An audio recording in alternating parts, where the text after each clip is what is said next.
हमारी संस्कृति, हमारे संस्कार सदा रहें हमारे साथ। सब्सक्राइब करें तिलक। हमारा कुछ कर्तव्य बनता है कि जिसे हम वीरता की पदवी प्रदान करने जा रहे हैं, प्रजा उसकी वीरता अपनी आंखों से देख ले, ताकि कल कोई ये ना कह सके कि राजा ने अपने किसी सगे रिश्तेदार को सर्वोच्च पदवी प्रदान की।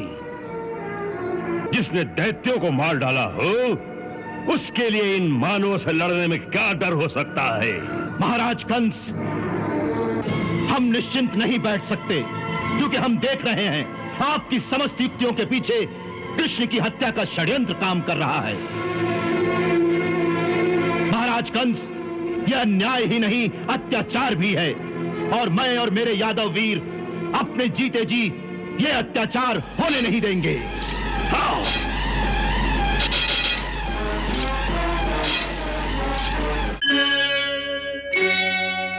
हमें गर्व है कि हमारे राज्य में तुम्हारे जैसा एक परमवीर बालक भी है।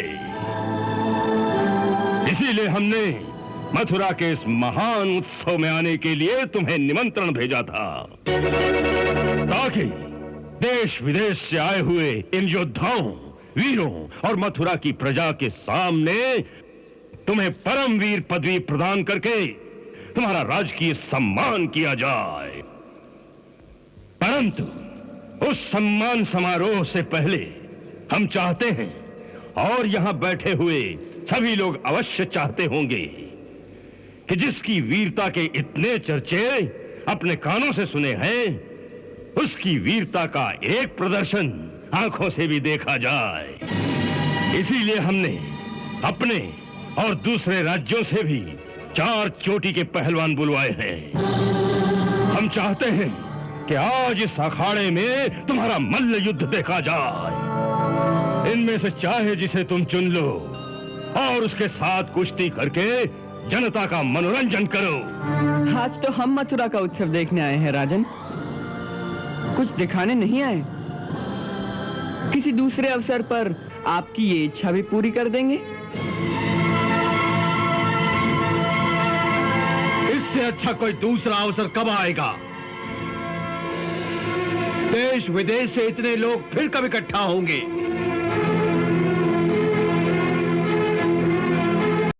तिलक प्रस्तुत करते हैं दिव्य भूमि भारत के प्रसिद्ध धार्मिक स्थानों के अलौकिक दर्शन।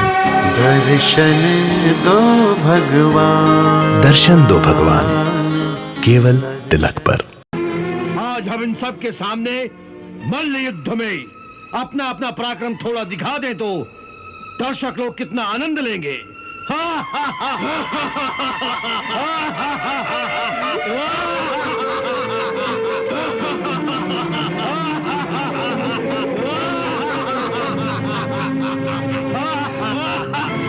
यदि हमें देखकर तुम्हें डर लगता हो तो दूसरी बात है, सबके सामने हाथ जोड़कर क्षमा मांग लो, हम तुम्हें छोड़ देंगे।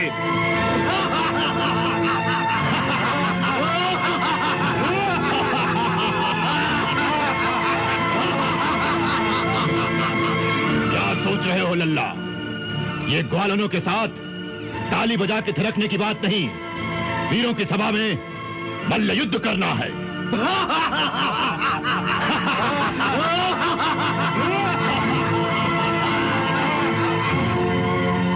ऐसा लगता है मुश्तिक भैया कि ये गोपियों ग्वालों के सामने ही अपना पराक्रम दिखा सकते हैं।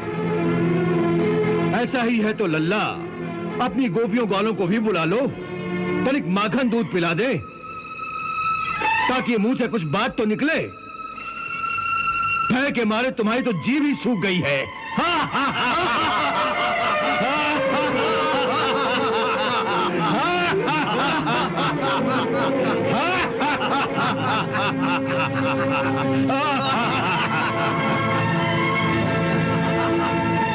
और कुछ बोलो तो सही, वीर कहलाने वाले को यह शोभा नहीं देता कि एक चूहे की भांति यूं दुम दबाकर दूर कोने में खड़ा रहे।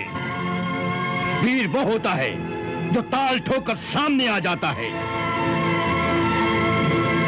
या फिर तोशाल ठीक कहता है, तुम्हारी बहादुरी के वो सारे चर्चे केवल एक ढकोसला है, उनमें कोई सच्चाई नहीं है।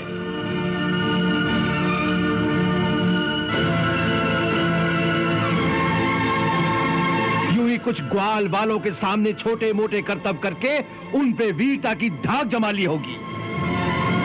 वैसे भी तुमने जितने कारनामे किए हैं सब जंगलों में छुप कर किए हैं। उन भोले भाले देहातियों के सिवा वो कारनामे किसने देखे हैं?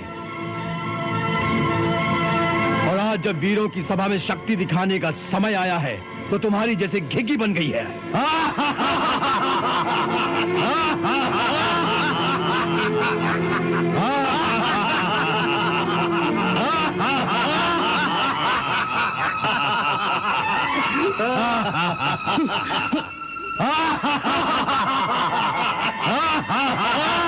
हे मल्ल शिरोमणि, हम मानते हैं कि मल्ल युद्ध की चुनौती मिलने पर एक वीर को अपनी ताल ठोक कर अखाड़े में आ जाना चाहिए, परंतु मल्ल युद्ध के भी कुछ नियम होते हैं। पहला तो यही है कि मल्ल युद्ध हमेशा दो बराबर वालों में होता है। हमारी और आपकी बराबरी कैसे हो सकती है? हम एक छोटे से बालक हैं और आप मल्ल युद्ध विशारद हैं। आपकी विशाल काय के सामने तो हमारा शरीर एक चौथाई भी नहीं है। इसलिए आपकी और हमारी इस प्रतियोगिता को यहां पर बैठा कोई भी उचित नहीं कहेगा।